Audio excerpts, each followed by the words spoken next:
We are very kindred. You and Prince? Yes, kindred spirits. I don't know if it showed, but he was a lonely person. Here I am. I'm an expert drug addict. Okay, I've done it, and I could not tell. I never had an inkling.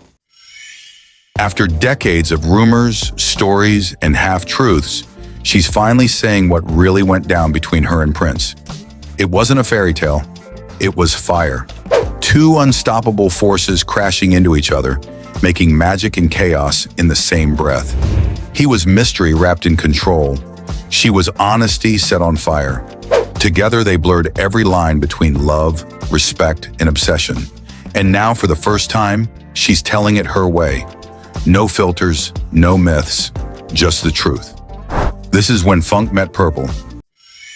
Welcome, everybody, to Entertainment Tonight. We love Chaka, but she was not pleased with Rolling Stone's controversial list of the 200 greatest singers of all time. They said Mary J. Blige was higher on the list than her, and Chaka basically lost it. She didn't sugarcoat, didn't play polite, just said what she felt. That was her thing. She never did the media-friendly act. She said whatever came to mind, even when it made people nervous. She'd roll her eyes when people tried comparing her to Beyoncé, mutter something under her breath that ended up everywhere, then go online and post an apology that somehow made it sound like she still meant what she said. That was Chaka, blunt in peace and in war. They called her difficult like it was an insult, but it was really her defense mechanism. She'd survived too much to pretend for anyone. She lived through entire eras of music and never went out of style. Funk, soul, disco, R&B. She did it all and made it look easy. She'd worked with legends, argued with executives, and walked away from every label with her dignity still intact. Even the Queen of Funk title made her cringe. She hated boxes. Her honesty wasn't just personality, it was armor. That same fire in her words was the one in her music, and it's what made her connection with Prince so complicated. By the time they crossed paths, Prince was already a walking mystery. Tiny frame, big ego, and a sound nobody could copy. Chaka had already seen it all, but still wanted something that would shake her up again. Prince had always admired her from afar. She'd always respected his brilliance and chaos. They understood each other in a way only two forces of nature could. The voice of life, the one and only Chaka Khan. Then came the song that changed everything. Prince had written it years earlier, but when Chaka took it, she flipped it into something electric. Faster, slicker, more alive.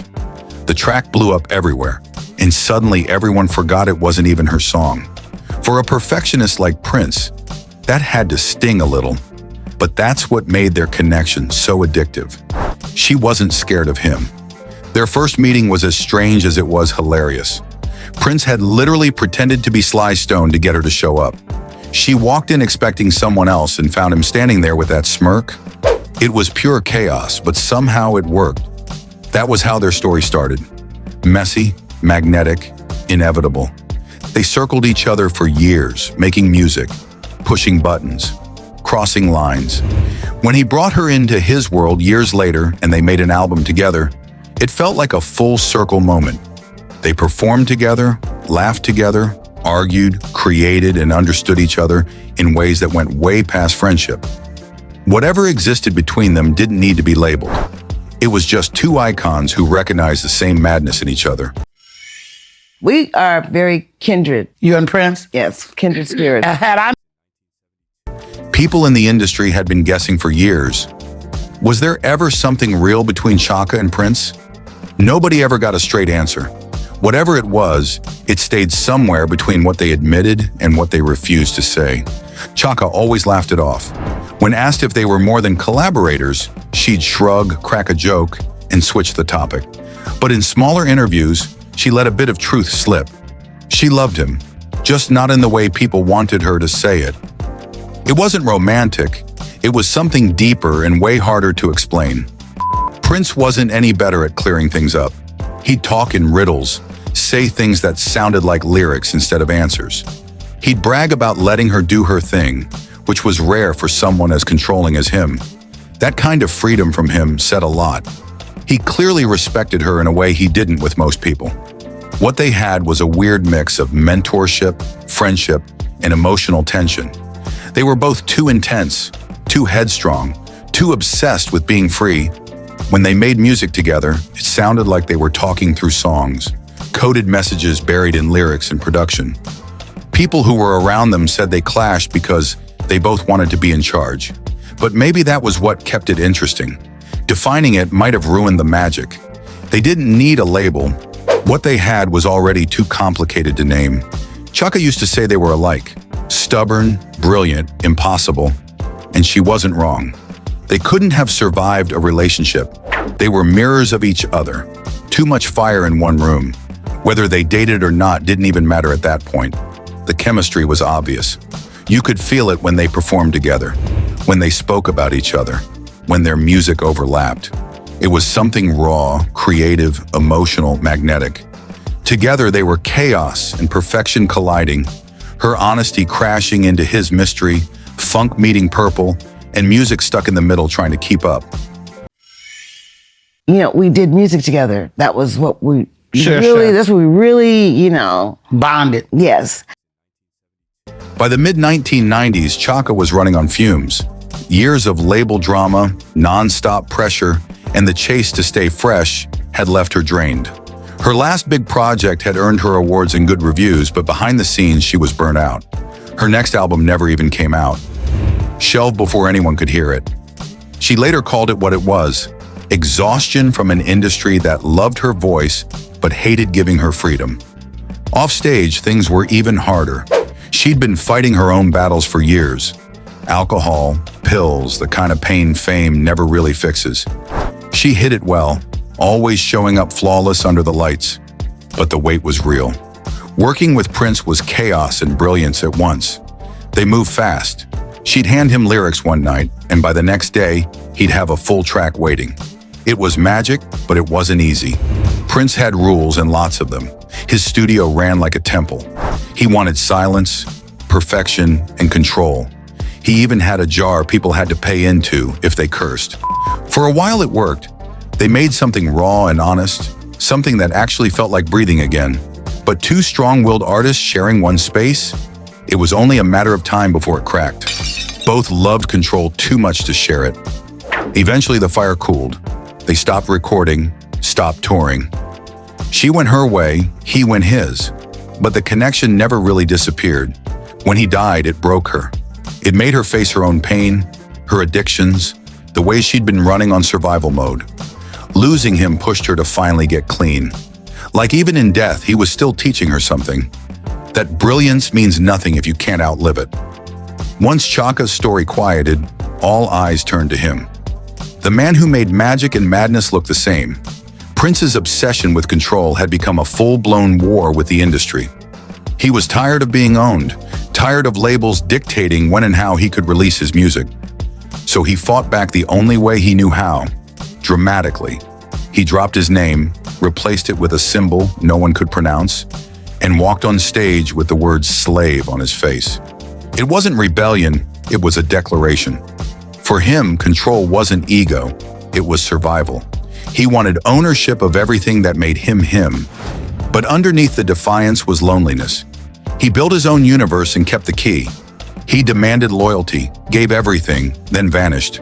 You could be his muse one day and a ghost the next. The lawsuits, the headlines, the chaos, all of it came from that same hunger for freedom.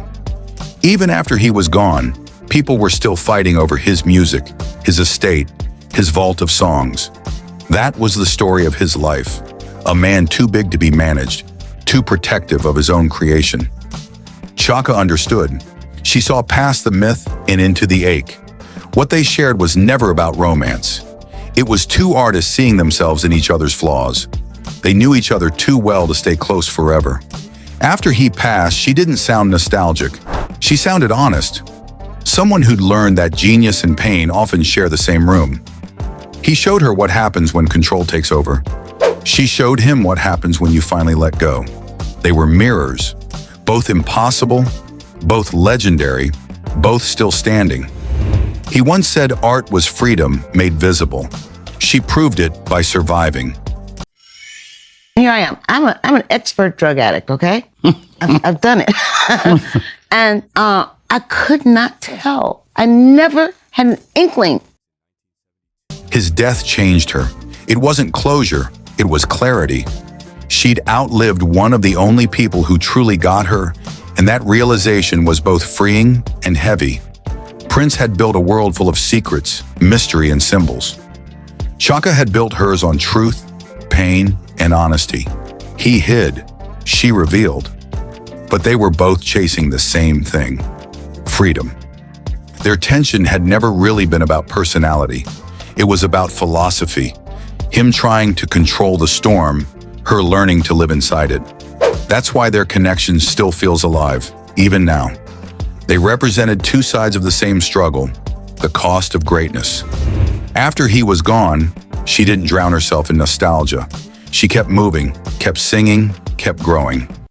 That was her quiet rebellion, choosing to live instead of just remembering. Meanwhile, Prince became a ghost the world refused to let go of. His vault stayed locked, his music kept resurfacing, but the man himself felt more distant than ever. The more stories came out, the more mysterious he became. And maybe that was the point. Some people aren't meant to be fully understood. They're meant to burn, to change everything around them, then leave the rest of us wondering. Chaka and Prince were that kind of story, not a romance, not a rivalry, but something more human.